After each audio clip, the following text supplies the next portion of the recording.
আরে গার্লফ্রেন্ড তো একলা একলাই আসাল তার লেগেই তো গেছি। তুই হালাই কই তো রাইত বাজে একটা পাশে হইলো শ্মশান ঘাট। এত রাইতের বেলা সাপের ভয় ভূতের ভয় দুটো এক লগে।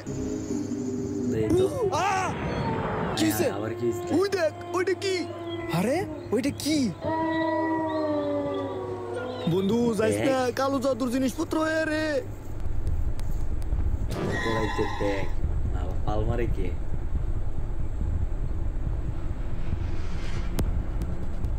কতটা বন্ধু এত টাকা এনা তো মিনিমাম 20-30 লাখ টাকা হইব। আইয়ো ই কর, বন্ধ কর বাইতে নু। ভাগ্য খুইলে গেছে তুই লাউরা আই হাই অলওয়েজ যাইতাছে Yes. এই টাকাতে আমি সব করবো, গাড়ি বাড়ি সব করবো। Yes.